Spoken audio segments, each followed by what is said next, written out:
ክርስቶስ ጌታ ነው። ቆላስይስ ምዕራፍ 2ን እንጀምራለን። ምዕራፍ 1ን አይተነዋል። ገብታችሁ ማየት ትችላላችሁ። ፌስቡክ ላይ ስላለ ዩቲዩብ ላይም ስላለ እስከ 8 እና 7 ሳምንታት በላይ አይ ቲንክ አይተናል። ክብር ለኢየሱስ ይሁን። ዛሬ ምዕራፍ 2ን እንጀምራለን። ኢየሱስ ክርስቶስ ጌታ ነው። ጌታ ይላል። አሜን። እግዚአብሔር መልካም አምላክ ነው። ምዕራፍ 2ን አንብቤ ከዛ ጸልየን ወደ ትምህርታችን እንገባለን። ኢየሱስ ክርስቶስ ጌታ ነው። ምዕራፍ 2 ከቁጥር 1 እስከ ቁጥር 5 ያለው ነው ዛሬ የምናየው። እሱን እናያለን። እንዲህ ይላል። ስለናንተ በሎዶቅያ ስላለቱ እንዲሁም በአካል አይቶኝም ስለማያውቁ ሁሉ ምን ያህል እየተጋደልኩ እንደሆነ እንድታውቁ እፈልጋለሁ። ደግሞም ልባቸው እንዲጽናና በፍቅር እንድትተሳሰሩ ፍጹም የሆነውን የመረዳት ብልጽግናን አገኝተው የእግዚአብሔር ምስጢር የሆነውን ክርስቶስን እንዲያውቁ እተጋለሁ። የተሰወረ የጥበብና የእውቀትን ሀብት ሁሉ የሚገኝበትን እርሱን በእርሱ ዘንድ ነውና ማንም ንግግር በማሳመር እንዳያታልላችሁ ይህን እነግራቸዋለሁ። ምንም በስጋ ከናንተ ርቄ ቢገኝም በመንፈስ ከናንተ ጋር ነኝና በስርዓትም መኖራችሁንና በክርስቶስ ያላችሁን ጽኑ እምነትን እያየ ደስ ይለኛል። ክብር ለኢየሱስ ይሁን። እንጸልያለን። እግዚአብሔር አምላክ ሆይ በጌታ በኢየሱስ ስም እጅግ አድርገን እናመሰግናለን። ዛሬም አስተማሪያችን መንፈስ ቅዱስ አንተ በዚህ አለ። ቃልን ካንተ ውጪ ማንም አያብራራም። እግዚአብሔር አምላክ ሆይ ካንተ እንማራለን። አንተ አስተማሪያችን ለህይወት የሚሆን የሚጠቅመንን ነገር የምታውቅ አምላክ እግዚአብሔር ሆይ በኢየሱስ ክርስቶስ የቃልህን ብርሃን በእያንዳንዳችን ልብ እንድትገልጥ በጌታ በኢየሱስ ስም ጸልያለሁ። ፈልገን መተናል፣ ልንማር መተናል፣ ልንሰማ መተናል። እግዚአብሔር አምላክ ሆይ ዛሬም በህይወታችን ውስጥ የሚያስፈልገውን ክፍተት የምትሞላው በቃልህ ነው እንደተናገርከን። አሁንም በኢየሱስም የቃልህ ብርሃን በእያንዳንዳችን ህይወት ላይ የበራ ይሁን። የቃልህ ጥልቀት ጌታ የቃልህ ምስጢር በልባችን ይገለጥ። መስማት ብቻ ሳይሆን ማስተዋል እንድንችል የምንረዳበትን ጥበብና መንፈስን በኢየሱስ ስም ስጠን። መንፈስ ቅዱስ ካንተ ልንማር ነው። በአእምሯችን ፍልስፍና ልንደርስበት የማንችለውን በእውቀታችን ጌታ ሆይ ተናግረን ተንትነን ልንረዳ የማንችለውን መንፈስ ያስረዳል። መንፈስ ይገልጣል። መንፈስ በልብህ ያለውን በልባችን ያበራል። ያለ መከልከል በመካከላችን ተመላለስ። ጸጋ ይገለጽ። የቃል ብርሃን በኢየሱስም ይገለጥልን። እግዚአብሔር ሆይ ልንለወጥ ልንታደስ በፊት መተናል። እንዲሁ ልማድ ሆኖብን አይደለም፣ ፈልገን የመጣነው አንተን ነውና መንፈስ ቅዱስ አስተምረን። መንፈስ ቅዱስ ቃልህን አብራልን፣ ቃልህን ግለጥልን። መንፈሳችን ከቃልህ ጋር ይዋሃድ። ለሁሉ እናመሰግናለን። እኔንም ባሪያን እርዳኝ፣ የሚሰሙትም ብርሃን ይሁን። በመካከላችን በሙላት ተመላለስ። በጌታ በኢየሱስ ስም አሜን። መንፈስ ቅዱስ ይሁን። እንግዲህ በዚህ በቆላስይስ መጽሐፍ በጣም ጥልቅ መጽሐፍ ነው። ምዕራፍ 1ን እንደሚገባ ውስጥ ገብተን ጠልቀን አይተናል ብዬ አላምንም። ከላይ ግን አይተናል። ከመጽሐፉ የሚያወራው ሐሳቡ የሚያወራው ጥልቅ ሐሳብ ነው። በተለይ በክርስቶስ ላይ ክርስቶስን ራስ በማድረግ ክርስቶስ ተኮር የሆነ ህይወት፣ ክርስቶስ ተኮር የሆነ ትምህርት ነው። በጣም ቤዛ ነው። በጣም ጠንካራ የእግዚአብሔር ሐሳብ ያለበት መጽሐፍ ነው። ጠልቀን የገባን ግን አይመስለኝም። ላዩን ግን ሄደናል። ክብር ለኢየሱስ ይሁን።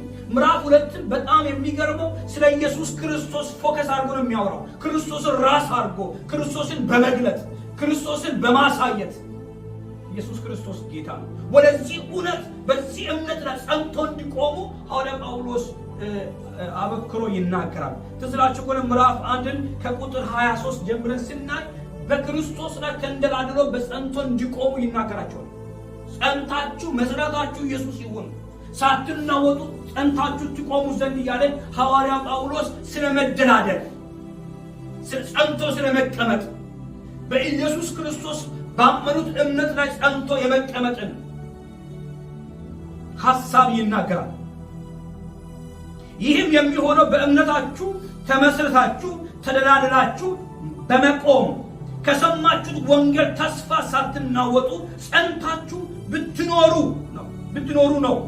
እናንተ የሰማችሁትና ከሰማይ በታች ላለው ፍጥረት ሁሉ የተሰበከ ወንጌል ይህ ነው። አሜን ነው ወይ? ኢየሱስ ክርስቶስ ጌታ ነው። ጸንታችሁ ቁሙ፣ አትናወጡ፣ ልባችሁ አይወሰድ። የመጣባችሁ ችግርና መከራ ከታመናችሁበት እምነት አያንሸራትታችሁ። ሐሳባችሁ አይወሰድ፣ ልባችሁ አይወሰድ። ተደላደሉ፣ ስር ሰደው መቆም፣ ጠንክሮ መቆም ያለ ጳውሎስ ይናገራል። ቀጥሎ ደግሞ ቁጥር በጣም የሚገርም ነካ ብዬ ነው መጨረሻውን ምዕራፍ አንድ መቋጫውን ለአንሳው ብዬ ነው ለማስታወስ ያህል ቁጥር 20 ስለ እናንተ በተቀበልኩት መከራ አሁንም ደስ ይለኛል ያለ ክርስቶስ ለአካሉ ስለ ቤተ ክርስቲያን ከተቀበለው መከራ የጎደለውን በሥጋ ጳውሎስ በክርስቶስ በኩል የመጣውን የወንጌልን ሥራ በመስበክ በሕይወቱ ላይ ክርስቶስን በመግለጥ የመጣበትን መከራ እንደ መከራ አይቆጥረውም፣ እንደ ድል ይቆጥረዋል። እንደ ድል ይቆጥረዋል፣ እንደ መልካም አጋጣሚ ይቆጥረዋል። ደስ ይለኛል አለ። በመከራ ደስ ይለኛል፣ በወንጌል በመስበክ ወንጌልን በመግለጥ በመታሰሬ በመገረፌ በዚህ ሁሉ ደስ ይለኛል። ምክንያቱም በእውነት ላይ ጸንታችሁ እንድትቆሙ ነው። ለምን? ለክርስቶስ ብቁ ሰው እንድትሆኑ ነው። ደስ ይለኛል፣ መከራን ደስ ይለኛል የሚለው በክርስቶስ በኩል ለመጣው ሕይወት ነው። ጳውሎስ ስለ ግል ምኞቱ ላይ መከራ እየተቀበለው ስለ ወንጌል ነው፣ ስለ እውነት ነው። ደስ ይለኛል እያለ ምዕራፍ 1 ቁጥር 27 ነው። በጣም የሚገርመው የጳውሎስ ትልቁ ጭንቀት ሕዝብ ሰብስቦ ማንጫጫ ሳይሆን አንድን ሰው ለክርስቶስ ብቁ አድርጎ ማቅረብ፣ አንድን ሰው በክርስቶስ ለውጦ ለክርስቶስ መልሶ ማቅረብ፣ ሕያው ማድረግ እንጂ የሰብስቦ የመጮህ የማንጫጫ የቁጥር ጉዳይ ሳይሆን አንድ ሰው ለክርስቶስ ምን ማድረግ ሕያው። አሜን ነው ወይ? ሕያው አድርጎ ማቅረብ እያለ ይናገራል። ቁጥር 27 ይሁት ለእርሱ እግዚአብሔር በዚህ ምስጢር ክብር ባለጠግነት በአሕዛብ መካከል ምን ያህል እንደሆነ ለማሳወቅ መረጠን። እርሱም የክብሩ ተስፋ የሆነውን በእናንተ ውስጥ ያለውን ክርስቶስ ነው። እኛ እያንዳንዱን ሰው ላል ቁጥር 8 ላይ እኛ እያንዳንዱን ሰው በክርስቶስ ፍጹም አድርጎ ማቅረብ እንችል ዘንድ ሰውን ሁሉ በጥበብ ሁሉ እየመከርንና እያስተማርን ለእርሱ እንሰብካለን። ለማን? ስለማን? ለኢየሱስ እንሰብካለን። ሰውን ሁሉ ለማን? ለኢየሱስ ብቁ አድርገን ፍጹም አድርገን እናቀርባለን።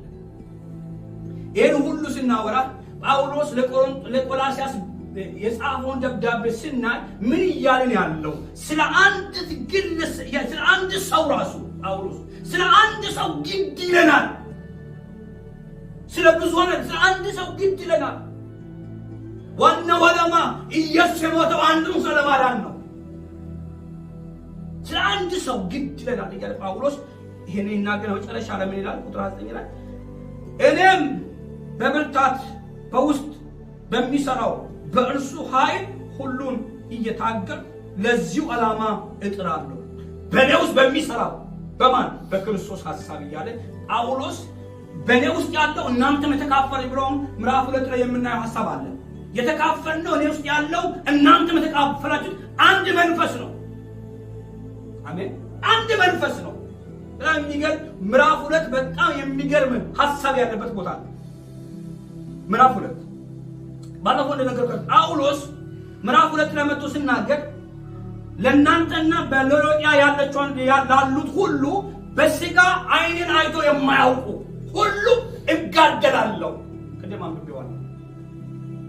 በሥጋ ዓይኔ በሥጋ ያላዩኝ ለእናንተና በሎዶቅያ ላለው ሁሉ እጋደል።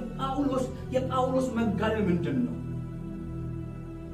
ጳውሎስ ባህሪያቸው ባለፈው ምዕራፍ 1 ላይ ስናነሳ ጳውሎስ የቆላስያስን ቤተክርስቲያን በአካል አያውቃትም፣ አልተከላትም። የተከለው ጳፍራ ነው። አያውቃቸውም። ነገር ግን እንደሚያውቃቸው እርግጠኛ ሆኖ ነው ይህን መልእክት የጻፈላቸው። በሥጋ ባላያችሁ በሥጋ ባታውቁኝ ስለ እናንተ እጋደላለሁ። ጳውሎስ እጸልያለሁ ግን ኖረው ብዙ ቦታ ላይ እጸልያለሁ ብሎ የዘጋቸው ብዙ ሐሳቦች አሉ። እጋደላለሁ ያለ መቋረጥ በክርስቶስ ጸንታችሁ እንድትቆሙ ካመናችሁበት ሕይወት እንዳትወጡ እንዳትበሉ እንዳትሸወዱ አይምሯችሁ እንዳይወሰድ ጸንታችሁ እንድትቆሙ የመጣባችሁ መከራ የመጣባችሁ ፈተና የመጣባችሁ የትምህርት ትምህርት ካመናችሁበት እውነት እንዳይፈነቃ እንዳይወስዳችሁ ስለእናንተ እጋደላለሁ። ጳውሎስ የሚጋደለው የሆነ ሆቴል ይዞ አልተቀመጠም። እንደኛ ምቹ ቤት ውስጥ አልተቀመጠም። እጅና እግሩ ታስሮ ሞት የሚጠባበቅ በፍርድ የተቀመጠ በሮም የታሰረ ሰው ነው። ታስሮ በነፃነት እንደፈለጉ ለሚሄዱት የሚጋደል ጀግና ነው። አሜን ነው ወይ? እግዚአብሔር የመንፈስ በኢየሱስም ይስጠን። አሜን ነው ወይ? እንደፈለግን የሞቀ ነገር እየበላን በሞቀ አልጋ እየተኛን እንደፈለግን እየሄድን ይሄ እውነት ግን ካልበራልን ጳውሎስ ምን አይነት እውነት ቢበራለት ነው? በምን አይነት ፍቅር ተለድፎ ነው ሰው እጋደላለሁ። በአይኔ አይታችሁ አታውቁም፣ ግን ስለ እናንተ እጋደላለሁ። ለምን? ለክርስቶስ ብቁ ሆናችሁ እንድትቆሙ በካመናችሁበት እምነት እንዳትወርዱ። ያ ብቻ አይደለም። መታሰር ለእግዚአብሔር ሐሳብ ከሆነ የእናንተ ደግሞ ለክርስቶስ መሆን የኔም ግዴታ ነው። እጋደላለሁ። ጳውሎስ ይጋደል፣ ሎዶቅያ ቸርች ይጋደል። ሎዶቅያ ሁላችን ታሪኩን እናውቃለን። በቃ በጣም ሁሉ ነገር አለኝ ብላ ሁሉ ነገር ያለኝ ሁሉ ነገር የሞላኝ ያለች ግን እግዚአብሔር ከሰማይ ሲያው ሁሉ ነገር የሌላት ድሃ ምስኪን የሆነች በዛን ጊዜ የቆላስይስ መጽሐፍ በሚጻፍበት ጊዜ የሎዶቅያ ቤተክርስቲያን ሀብታም ናት። ሀብታም የምትባል ግርግር ያለባት ከተማ ነች።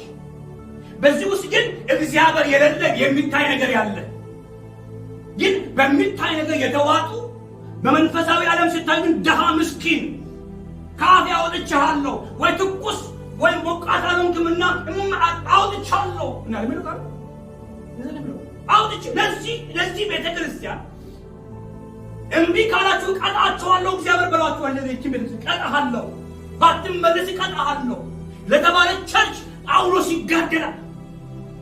ስለእናንተ ይጋደላል። አያውቃቸውም ባይዞኝ ዮሐንስ ላይ ይጋደላል።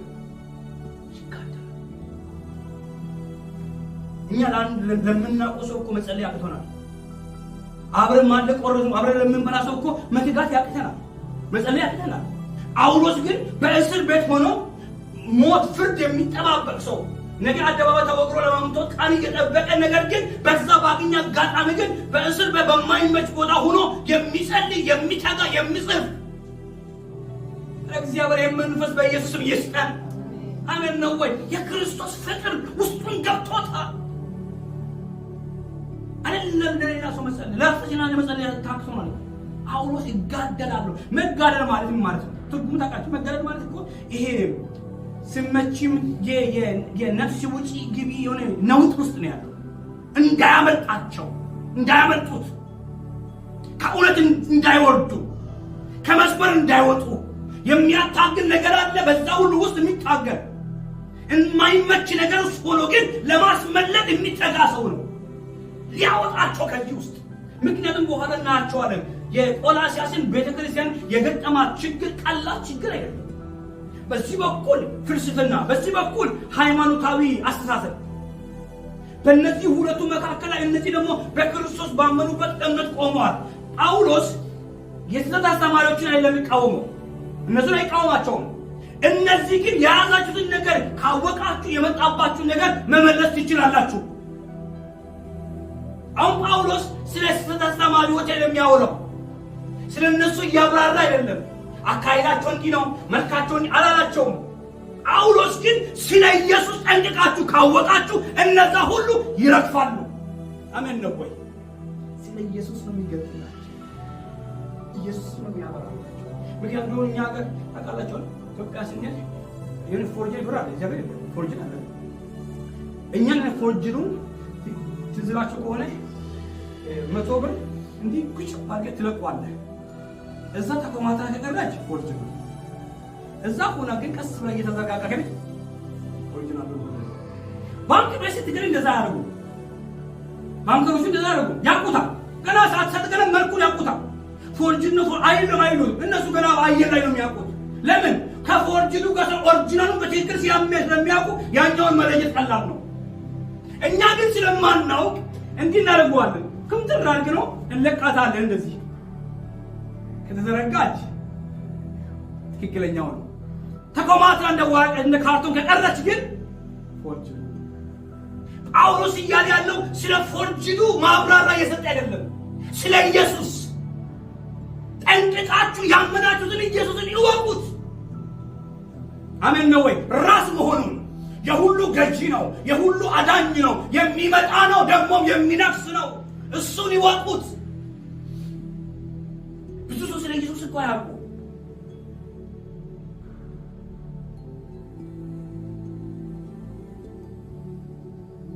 እንዲህ ናቸዋል። ደግሞም ልባችሁ እንዲጽናና፣ ለምን ሐዘን ውስጥ ነው ያሉት? ፍርሃት ውስጥ ነው ያሉት። ልባችሁ እንዲጽናና እንድትተሳሰሩ ፍጹም የሆነውን የመረዳት ብልጽግና አገኝታችሁ የእግዚአብሔር ምስጢር የሆነውን ማንን? ክርስቶስን። የእግዚአብሔር ምስጢር የሆነውን ማንን? ክርስቶስን። ዓለም የማያውቀው፣ ዓለም የማይገባው እግዚአብሔር ለደካሞችን ለኛ የገለጠው ምስጢር፣ ለኛ የበራው ምስጢር አይገርምም? ፍጹም የሆነውን የመረዳት ብልጽግና። እውቀት ማለት ኢየሱስን ማወቅ ነው። ማደግ ማለት በኢየሱስ መቆም ነው። ሰው ኢየሱስ ሲገባው አዋቂ ነው። የትኛው እውቀት? የማይጠፋ እውቀት፣ ሰማያዊ እውቀት። ፍጹም ብልጽግና አገኝታችሁ የእግዚአብሔር ምስጢር የሆነውን ክርስቶስን እንድታውቁ እተጋለሁ። ትልቁ የጳውሎስን ምልከታ ይሁት። ማን እንድታውቁ ይላል? ክርስቶስን እንድታውቁ። አውቀዋል እኮ እነዚህዎች እኮ አውቀዋል። ኦልሬዲ ቸርች ናቸው። ለአሕዛብ ለሚተያው ጳውሎስ እያወራ ያለው ለቤተ ክርስቲያን ነው። በኤጳፍራ ተተክላ የቆየች ቤተ ክርስቲያን ናት። ግን እነዚህ ስብስብ ቤተ ክርስቲያን ሆኖ ቸርች ናቸው። ነገር ግን ከግራና ከቀኝ የመጣባቸው ነገር አለ። እዛ አካባቢ የተነሳ ማዕበል አለ፣ ችግር አለ፣ የጊዜው ወጀብ አለ። እኛ የምንናወጥበት አሁን መልኩን የቀየረ አሁን እኮ የቆላስያስ ቤተክርስቲያን የገጠማት በዚህ በኩል ፍልስፍና፣ በዚህ በኩል የይሁዲ ሃይማኖት ተከታዮች አመጣጣቸው እዛው የሚመስል ነገር ግን እውነተኛ የሚመስል ግን እውነት ያልሆነ የክርስቶስን እውነት የማይቀበል የሚያፈርስ ክርስቶሳዊ የሆነ የክርስቶስ ሐሳብ የያዘ ነገር ግን ክርስቶስን የካደ ነው። ምክንያቱም ድናችኋል። ስለ መናላችሁ አይጠራጠሩም፣ አይክዱም። ድናችኋል። በእርግጥ ድናችኋል። ድነታችሁ ግን አለች። ድነታችሁ ግን እናንተ እንደምትሉት አይደለም፣ በስውር ድናችሁታል። አሁን በኢየሱስ እንዳይሉት ድናችኋል። መዳናቸውን ምንም አልነኩበት፣ ግን ድነታችሁ ግን ስውር ነው። ስውር ነው። በኋላ ገና እናየዋለን፣ ሐሳቡን እናገኘዋለን። ስውር ነው። በዚህ በኩል ፍልስፍና እንደዚህ፣ በዚህ በኩል ደግሞ እንደዚህ ይላል። ገና ናችሁ። እንደፈለጋችሁ መሆን አትችሉም። ይህ ሥጋ ኃጢአተኛ ነው። መቼም ነፃ መሆን አይችልም። ይህ ሥጋ መቀጥቀጥ አለበት፣ መጎሳቆል አለበት፣ ጽድቅ እንዲመጣ በክርስቶስ የመጣውን ጽድቅ ላለመቀበል ገባን ዳንበት ያሉትን ሐሳብ ሥጋቸውን በመግለጥ አሁን ላይፋችሁን ይዩት። ስለዚህ ይሄ ጻድቅ ሊሆን አይችልም፣ መጽደቅ አይችልም። ለምን? የወደቀ ማንነት ነው። ስለዚህ ገዳም ግቡ፣ ጾሙ፣ ራሳችሁን አጎሳቁሉ። ባሉ እውነት እንዳይቀበሉ ልክ ነው። በእያንዳንዱ ላይፋቸው ውስጥ የሚያልፉበት መንገድ ነው። በዚህ በኩል ደግሞ ፍልስፍናዎቹ ደግሞ ችግር ያለው አታካብዱ፣ ቀለል አድርጉት። እንደ ዘመኑ እንደዚህ ዘመን ቀለል አድርገው፣ አታካብድ። ላይፍን እንዲሁ አድርገው፣ እንደፈለግ ሁን። ይሄ ሥጋ መቼም ሰማይ አይገባም። ይሄ ሥጋ እዚህ ነው የሚቀበረው። ነፍስ ድናለች። በነፍስ ድነት ምንም ጥርጥር የለህም። እናውቃለን። ነፍሳችሁ በስውር እውቀት ድናለች። አንተ ግን እንጆ ያልገው ኃጢአትን እግዚአብሔር ይገርብጥህ መንፈስ። አሜን ነው ወይ? የሚያዋክ በዚህ ውስጥ እነዚህ ሰዎች በክርስቶስ ጸንተው ካልቆሙ ይሄን ነገር ለይተው አጣርተው መሄድ ይችላሉ ወይ? ሐሜትን ሰው ከሚሉ ናቸው። ሐሜት ችግር የለውም፣ ዝሙት ችግር የለውም፣ ብልጽግና ችግር የለውም፣ ገንዘብ መመኘት ችግር የለውም። ትክክል ናችሁ። በዚህ በለበሳችሁ ስጋ እንደፈለጋችሁ ብትሆኑ ምንም ችግር የለውም። ይህ ስጋ ሰማይ አይገባም። ይህ ስጋ እዚህ ነው የሚቀበረው። በሰማይ የሚሄደው ነፍሳችሁ ግን በስውር ድናለች። ለምን? መስቀል ላይ የተፈጸመውን በመስቀል የተሰቀለው ስጋ እናንተ የለበሳችሁ ስጋ አይደለም። ስጋ የሚመስል ነው የተሰቀለው። የክርስቶስ የመስቀሉ ስራ ማቅለል፣ ማበላሸት። እነዚህ ሰዎች በእውነት ዛሬ መጥተው እዚህ መልካት ቆሞ ቢሰብኩ በኢየሱስ ስም ለማለት ብቃት ይኖርናል? ለምን? እነዚህ ደፋሮች ናቸው። ጳውሎስና ገላትያስ ምንድን ነው? አንዳንዶቹ የህሊና ጸጸት የላቸውም። ህሊናቸው ደንዝዞ የእግዚአብሔርን ቃል እየጠቀሱ ለገዛ ምኞታቸው ይሰብካሉ። እነዚህ አይመለሱም። ከእንደነዚህ ሽሽ፣ ራቅ። ህሊናቸው ደንዝዘዋል። ደፋሮች ናቸው። ጥቅስ እየጠቀሱ ነገር ግን ለእግዚአብሔር ሐሳብ ሳይሆን ለምኞታቸው ይሰብካሉ። ሰውን ለመምታት ይሰብካሉ። ለፍቃዳቸው፣ ውስጣቸው ለመሰላቸው ላሰቡት ነገር የእግዚአብሔርን ቃል እየጠቀሱ ህሊናቸው ደንዝዘዋል። አይጸጸቱም። እነዚህም እንደዚህ ናቸው። ያንን የመጣባቸው መንገድ ነው ለማለት እውነተኛውን ማወቅ፣ የቆሙበትን አለት ጠንቅቆ መረዳት። እዚህ ጳውሎስ የሁሉ የሚጨነቀው እንደው ለማውራት ያህል ለመናገር ያህል ጳውሎስ የመጣባቸውንና የቆሙበትን ካለዩ ወዴት ሊሄዱ እንዳሉ ያውቃል። ጳውሎስ ገብቶታል። መንፈስ አስረድቶታል። የጳውሎስ ጭንቀት እኔና እናንተ ባይገባንም ጳውሎስ በዚህ ብሎ ኖሮ ጭንቀቱ፣ የልቡ ጭንቀት ይህ ህዝብ ይሄን ካላወቀ በአንድ ቀን ይበላል። ድነዋል። ወንጌል ገብቷቸዋል። የመጣባቸው ነገር ግን የሚመክቱበት ነገር ከሌላቸው ይበላል። እንደዛ ነው። ሰው ደፋር የሆነበት ዘመን ሰው የፈለገው ለማለት ፍርሃት የለውም። ምንም ህሊና ገስ የለውም። ምንም ለመጸጸት ንሳ ለመግባት ምንም አይሞክርም። ደፋር ነው። ቃሉ የዋህ ነው። ለሰበከ ሁሉ ይሰበካል ቃሉ። ለጠቀሰው ሁሉ ይጠቀሳል ቃሉ። አትጥቀሰኝ አይልህ። አሁን የዘራውን ነገር ታጭደዋለህ። ማጨድ ግን አይቀርም። ለጊዜው ግን ሌሎችን ከመንገድ ያወጣል። ጳውሎስ ለዛ ነው ምንድነው የምላቸው? ስሙት ፍጹም የሆነውን የመረዳት ብልጽግና፣ የእውቀት ጥልቅ የሆነው የመረዳት ብልጽግና መገለጥ ያለበት ምስጢር የሆነው በእግዚአብሔር ዘንድ የነበረው ያ ምስጢር በክርስቶስ በኩል የመጣውን እውነት ብልጽግና አገኝታችሁ የእግዚአብሔር ምስጢር የሆነውን ክርስቶስን እንድታውቁ እተጋለሁ። የተሰወረው የጥበብንና የእውቀትን ሀብት ሁሉ የሚገኝበትን በእርሱ ዘንድ ነው። ማን ዘንድ? ክርስቶስ ዘንድ ነው። ሃሌሉያ! ይሄ ሐሳብ ግልጽ ነው። በክርስቶስ ዘንድ ነው ያለው። ክርስትና ቸርች መምጣት መሄድ አይደለም። በክርስቶስ ያገኘነውን መንፈስ ቅዱስ ለልባችን አትሞ ካልነገረን ካላሳወቀን በመመላለስ ብቻ ሕይወት አይገኝም። በመመላለስ ሕይወት አይገኝም።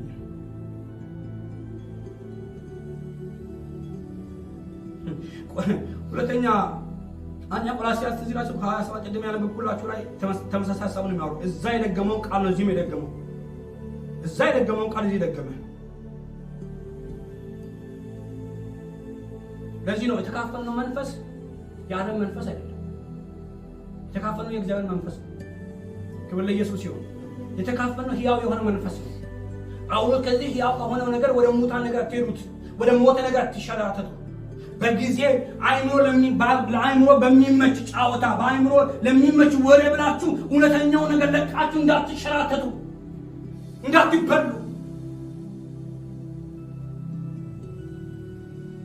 አንደኛ ቆሮንቶስ ምዕራፍ 2:12 እንዳለ ከእግዚአብሔር የሆነው መንፈስ እንጂ የዓለምን መንፈስ አልተቀበልንምና ይህ የእግዚአብሔር በነፃ የተሰጠን እናውቅ ዘንድ ነውና። አሜን። ክብር ለኢየሱስ ይሁን። የዓለምን መንፈስ አልተቀበልንም። ይህ እግዚአብሔር በነፃ የሰጠን እናውቅ ዘንድ ነው። ምኑን? ምስጢሩን፣ ክርስቶስን እናውቅ ዘንድ ነው። ክርስቶስን ወደ ማወቅ ነው ማደግ ያለብን። ይበልጥ ወደ ክርስቶስ ሐሳብ ነው ማደግ ያለብን።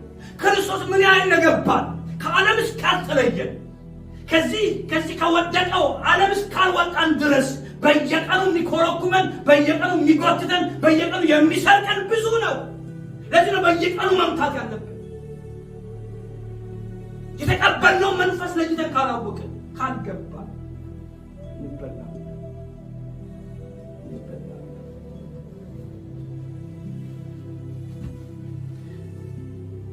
ጳውሎስ ተናገረው አንድ ሐሳብ እንገራችሁ። በጣም ቁጥር 4 እንላለን። በጣም ይሄን በጣም ከልብ ስሙ ጌታ። ቁጥር 4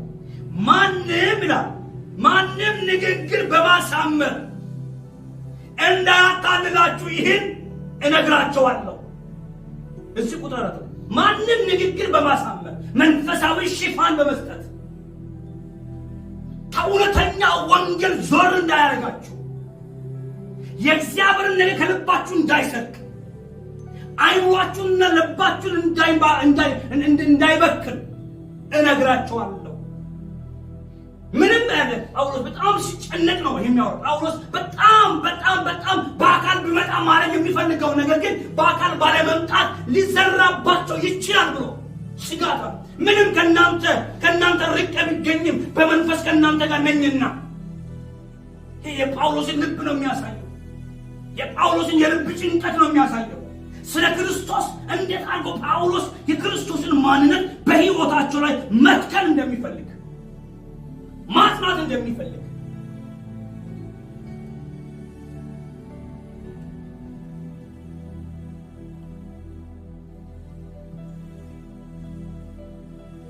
ለዚህ ነው መንፈሳዊ ነገር መገለጥ ይፈልጋል። ይኸውላችሁ የዳነው በመገለጥ ነው፣ የሚነጥለው በመገለጥ ነው። እግዚአብሔር የተገለጠውን ቃል ምስጢር እየገለጠ ከዚህ ዓለም ጥበብ ከዚህ ዓለም ጥበብ በሚመስለው ነገር ተተብትበን እንዳንቀር ቃሉን እየገለጠ ነው የሚያወጣው። አሜን ነው ወይ? በመገለጡ ነው የምንገለጠው። የዳነው በመገለጥ ስለሆነ ተገለጠ። ነው ምኑ?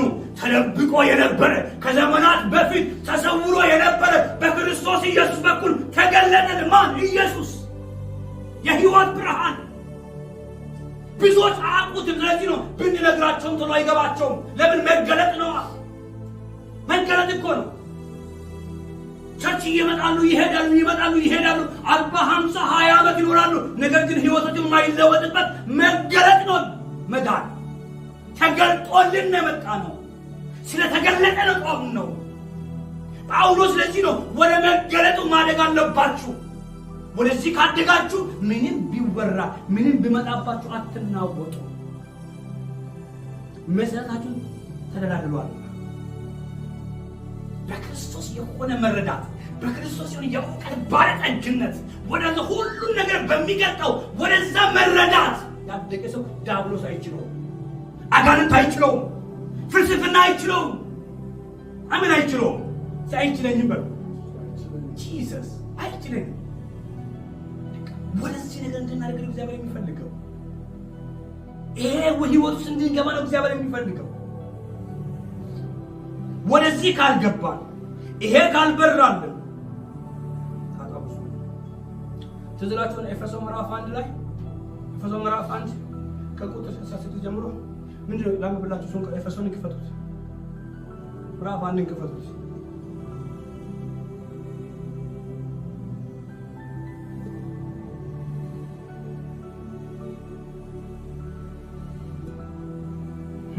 ከቁጥር 15 ስለዚህ በጌታ በኢየሱስ ስላላችሁት እምነት ለቅዱሳን ሁሉ ስላላችሁት ፍቅር ከሰማሁበት ጊዜ አንስቶ በጸሎቴ እያስታወቅኳችሁ ስለእናንተ ምስጋናን ማቅረቤን አላቋረጥኩም። የክብር አባት የሆነው የጌታችን የኢየሱስ ክርስቶስ አምላክ ይበልጥ እንድታውቁ የጥበብን መገለጥ የጥበብንና የመገለጥን መንፈስ እንዲሰጣችሁ ያለማቋረጥ እለምናለሁ። እንዲሁም ብሏል በእርሱ የተጠራችሁበትን ተስፋ ይህም በቅዱሳን ዘንድ ያለውን ክብር የሆነውን ርስት ባለጠግነት ምን እንደሆነ ታውቁ ዘንድ የልባችሁ ዓይን እንዲበራ ለእኛ ለምናምን ከሁሉ በላይ ታላቅ የሆነውን የኃይሉን እንድታውቁ እጸልያለሁ። ጳውሎስ እጸልያለሁ የሚለው ምንድን ነው? ገብቷችሁ ሐሳቡ? አንድ ጥልቅ ሐሳብ ነው። ጳውሎስ በእያንዳንዱ ወደ ክርስቶስ የሚያሳድግን መሰረታዊ ሐሳብ ላይ ጳውሎስ ፎከስ አድርጎ ነው የሚጸልየው። ንግግር ብቻ አይደለም። እንደማንችል ያውቃል። እንዳደረስንበት ያውቃል። መሰረታዊ ነገር ጳውሎስ አጥብቆ ይጸልያል። እነዚህ እኮ በጸጋ ተንበሻበሹ ናቸው የኤፌሶን ቤተክርስቲያን። ግን ጳውሎስ አንድ ነገር በመካከላቸው አጥተዋል። አሁን ያላቸው በቅዱሳን ዘንድ ያላቸው ይሄ መቀባበሉ፣ መማሞቁ፣ ጥሩ መንፈሳዊ ሸው ዘለቄታ የሚኖረው አለ ህይወት የሚኖረው ፍሬ የሚኖረው አብ የሚከብርበት ትልቁ ነገር የጌታችን የኢየሱስ ክርስቶስ አምላክን በማወቅ የጥበብን የመገለጥን መንፈስ በመቀበል የውስጥ ዓይን ሲበራ በቅዱሳን ዘንድ ያለውን የርስት ክብር ባለጠግነት ዋና የሆነውን እሱን በማወቅ የኃይሉ ታላቅነት ለምናምን ለኛ ለጳውሎስ ወደዛ መረዳት እንድትደርሱ እጸልያለሁ። ለምንድን ነው ብዙ ሰዎች ከመንገድ ከመስመር የወጡት?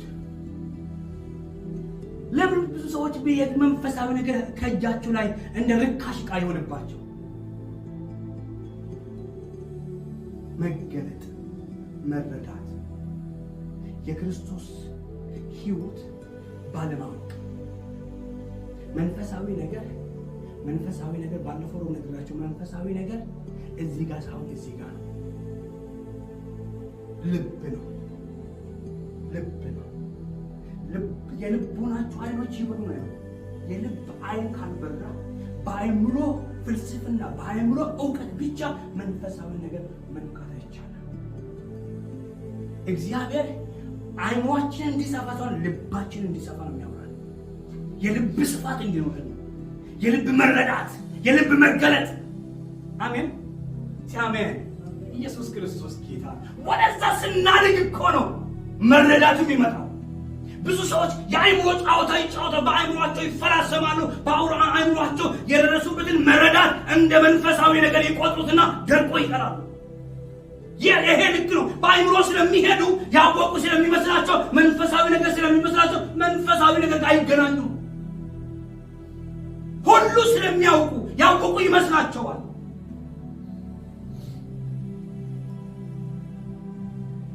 እግዚአብሔርም ከኛ የሚፈልገው አንድ ነገር ነው። የዳንበትን እውነት ዘልቀን እንድናውቅ። አንድ ቤት የሚያደርገው ቤት አድርጎ እንደ ዋስትና የሚሰጠው ከላይ ያለው ነው ከታች ያለው ነው። ቤቱን ቤት የሚያደርገው ታች ያለው ነው። ወደ ታች በጠለቀ ልክ እኮ ነው ዋስትና የሚሰጠው። የፈለገ ቅብ ቢቀባ የፈለገ ቢያምር ዋጋ የሚያስከፍለው የላይ ነው ታች ነው። የላይኛው ኤሪታን ትጨርሰዋለህ። ታችኛው ግን ሳትጨርስ ላይ ብትጨርስ ምን ትርጉም አለው?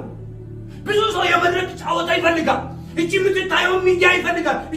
ይፈልጋል። በክርስቶስ ጸድቆ ሳይገባ የሚቀጥል ነገር የሚሰጠው ነገር ሳይኖር ችግር መጣበት ሞግቶ ለመቆም ህይወት ሳይኖረው። ለዚህ ነው ጳውሎስ ከውጭ ከምታሸው ይልቅ መጀመሪያ ጠልቃችሁ ግቡ በክርስቶስ። እነሱም ፋይት ለማድረግ የመጣበትን ለመመከት የቆማችሁበት ነገር መሰረት ነው። ይፈልጋል። ጠልቆ መግባት ይፈልጋል።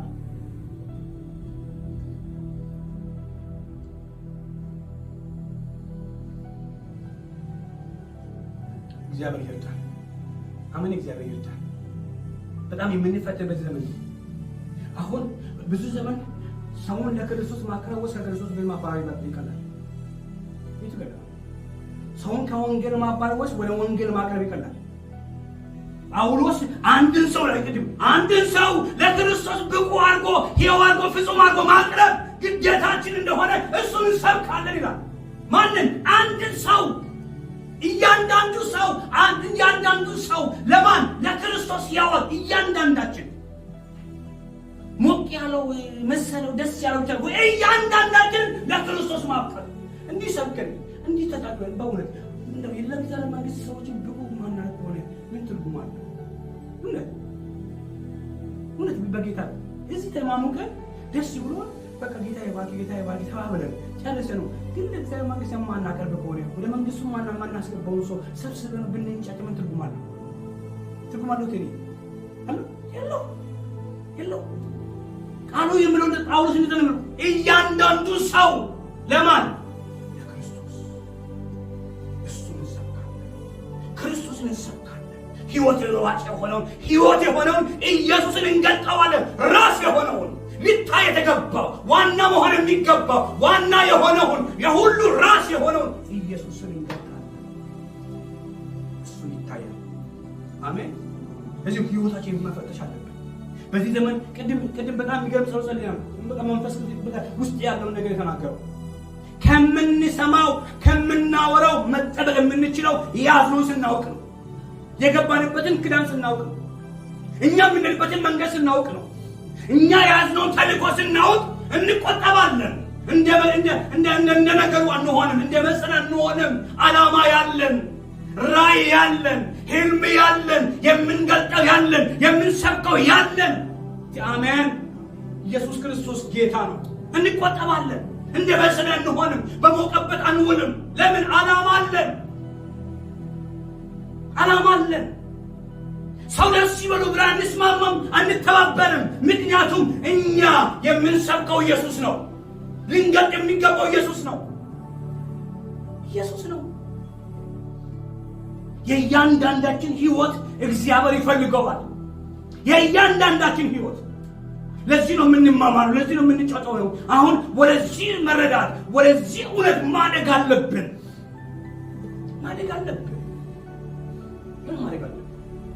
አንድ ተስፋ ጨምሬ እንጨርሳለን። ዛሬ እንጨርሳለን። አያልቅም። ዛሬ ክብር ለኢየሱስ ይሁን። አሜን። ሰላም ናችሁ? አሜን ነው። ኢየሱስ ክርስቶስ ጌታ ነው።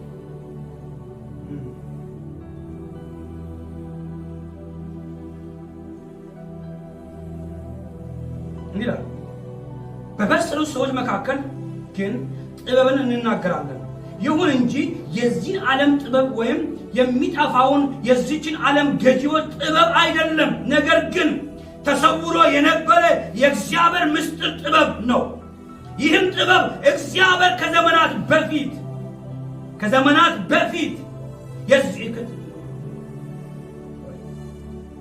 ነገር ግን ተሰውሮ የነበረ የእግዚአብሔር ምስጢር ጥበብ ነው። ይህም ጥበብ እግዚአብሔር ከዘመናት በፊት ለክብራችን አስቀድሞ ወስኖት ነው። ከዚህም ዓለም ገዢዎች አንዳቸው ይህን ጥበብ አልተረዱትም። ቢረዱ ኖሮ የክብሩን ጌታ አልሰቀም። ለእኛ ግን ለእኔ በርቶልኛል በሉ። በበራልኝ እውነት በሉ እመላለሳለሁ። እኔ ግን በሉ የተሰቀለውን ኢየሱስን እሱን ይሰብከዋለሁ፣ እሱን ይገልጠዋለሁ፣ በሱ መራለሁ። ሃሌሉያ! ኢየሱስ ክርስቶስ ጌታ ነው። ቢያውቁ ቢገባቸው ኖሮ ባልሰቀሉት ነበር። ማንን? የክብሩን ጌታ። ስላልገባቸው ሰቀሉት፣ አልበራላቸውም። ለበራላቸው ግን ሕይወት ሆኖ መጣላቸው። ተቀብሎታል፣ ሕይወት ሆኖላቸዋል። ሕይወት ሆኖልኛል በሉ። እኔ በክርስቶስ በሉ ሕይወት ሆኖልኛል፣ ተገልጦልኛል። በበራልኝ እውነት በሉ እመላለሳለሁ። የበራልኝ እውነት በሉ እሰብከዋለሁ። ሃሌሉያ! አሜን ነው ወይ? እኛ ወደዚህ መጥተናል።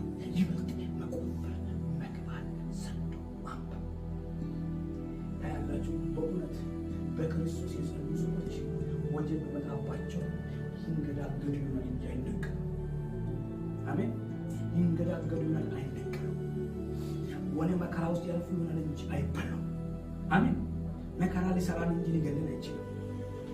ሊያናውጠን ይችላል፣ ግን ሊገለን አይችልም። ይሁን ለኢየሱስ ይሁን። ይሁን ያስ ሰምቻለሁ። በእኛ ሀገር እንኳን በእኛ ሀገር ምን ይባላል?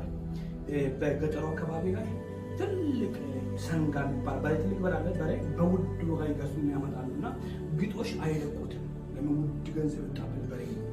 ስለዚህ ለብቻ ሰውሮ ሳር ባለበት ቦታ የሚታሰረውና ሳር ባለበት ቦታ ሲያስሩ በአዲስ ገመድ ነው የሚያስሩት። አዲስ ገመድ አብሮ በስቶ ያመጣሉ። ትልቅ ጉልበት ያለው በሬ ነው። ስለዚህ ችካል ይቆርጡታል። ትልቅ የችካል ነው። በሳሩ መካከል ላይ ችካሉ ይታቆታል። በሌላ መዶሻ ወይ ትልቅ መዶሻ ሰዶ እንዲገባ ይመቱታል። ሲመቱ አንዳንዴ ከላይ ይሰነጠቃ ሲመታል ተሰንጥቋል ብሎ አይተውትም። መሰንጠቁን ለምንነገሩን የሚያቆሙ መጠንከሩ ነው። ለምን? ውድ ዋጋ ነው ነው። ያን በብዙ ሺህ የገዙትን በሬ አስሮበት ሊሄድ ነው። የስ ከላይ መሰንጠቁን ውድ ነገር ሊሰጠው ስለሆነ መሰንጠቁን ነገሩን የሚያበቃው ሰዶ መግባቱና መጠንከሩ ነው። ገትሮ ሊይዝ ይችላል ቀኑን ሙሉ ይህን ውድ ከብት። አንዳንድ እግዚአብሔር በምናልፍበት መንገድ ነካርጎን የሆነ ነገር አናውጦን ሊሆን ይችላል። እግዚአብሔር መከራ አናውጦን አይ በቃ አይልም። እግዚአብሔር የሚፈልገው ሊሰጠን ያለው ልንቀበልን ያለው ነገር አንፃር እግዚአብሔር ሰዶ ወደ ውስጥ ጠልቀን መግባታችን ነው እግዚአብሔር የሚፈልገው። ለዚህ በትንሽ ነገር ወይ ካለ ልንቀበል ያለው ውድ የሆነ ነገር መቀበል ያቅተናል። ማየት የሚገባን ነገር ማየት ያቅተናል። መሻለ ወደሚገባን ክብር መሻለ ያቅተናል። ተነጫነጭን አንገትለማ ልክ የእስራኤል ሕዝብ እንደተለየው እግዚአብሔር ማርና ወተት ወደሚያፈስበት ወደ ምቹ ሀገር ሊያስገባቸው አወጧቸው። ከቀን ስራ ወጥተው ይሄን ከጭቃ ከመብኳት ወጥተው መና እየበሉ ከአለት ምንጭ እየጠጡ ቀን የበረሃ አሩር እንዳያቃጥላቸው ዳመና ከድኗቸው ማታ ደግሞ የሌሊት ወይ እንዳይገርፋቸው አውሬ እንዳይበላቸው በእሳት አምድ እየመራቸው ይህን ሁሉ ተአምራት እያደረገላቸው ነገር ግን የእግዚአብሔር የሐሳቡ ምስጢር ስላልገባቸው በጎደለ መነቃነቅ ጀመሩ። ተንጫጩ። በቃ ሙሴ ለተቋቁረምረሙ። አስተሳሰባቸው አልተለወጠም። የሚያዩት ክብር ልባቸውን አልቀየረው። አሜን ነው ወይ? ገብቷቸዋል? ብዙ ሰዎች እንደዛ ነው። ቸርች ውስጥ እንደዛ ነው። እግዚአብሔር በሕይወቱ ሊያደርግ ላለው ነገር መከራ መካፈል አይፈልግም። ምቹ ነገር ብቻ ነው የሚፈልገው። ሞቅ ያለ ብቻ ሞቅ ያለች ከምቾቱ ላለመውጣት መነካት አይፈልግም። መነካካትም አይፈልግም። ከላይ ብቻ ወደሚቀጥለው ምዕራፍ የሚያሻገር ማለፊያ መንገድ አለ። ማለፊያ መንገድ አለ በሉ። ግድ ነው ማለፍ በሉ። ኢየሱስ ክርስቶስ ጌታ ነው። ያችን ማለፍ አይፈልግም። ያቺ መንገድ ግድ ናት። ወደሚቀጥለው ምዕራፍ የምንታይበት የምንጨመቅበት የተሞላ ነው የምንገልጥበት ነው። ሎሚ ጨምቀን መቼም ኦሬንጅ ጣዕም እናገኝም። ሎሚ ሲጨመቅ ነው ያለው ጣዕም ነው። እኛም የተቀበልነው ኢየሱስ ከሆነ ስንጨመቅ የምንገልጠው ኢየሱስ ነው። የምናሳየው የተሞላ ነው ህይወት ነው። ጳውሎስ ስለዚህ ነው የምትሞሉት ነገ ስትጨመቁ የምትገልጡት ክርስቶስን መሆን አለበት። የምትገልጡት ራስ የሆነውን ኢየሱስን ነው። አሜን። ለኢየሱስ ነው። አንዳንድ ሰዎችን አይታችሁ የሚሰብኩትን ስብከትና ሲጨመቁ የሚገልጡትን ካያችሁ ስብከቱ አይደለም፣ ህይወታቸው አልተሞላም። ውጤቱ ሰዶ የገቡት ማንነት ነው። ከላይ የተተከለ ዛፍና ዘልቆ የሄደ ዛፍ መልኩ እኩል ነው። ለምን? እኛ የተካፈልነው እውነት የተተከልንበት ግንድ ነው የምንካፈለው። ማዕድኑ፣ ውሃው የምናፈራው ከተካፈልነው ነው። ካልተካፈልነው አናፈራም። ከተካፈልነው የምናፈራው ፍሬያችን የተተከልንበትን ቦታና የተተከልንበትን ግንድ ነው የሚመስለው።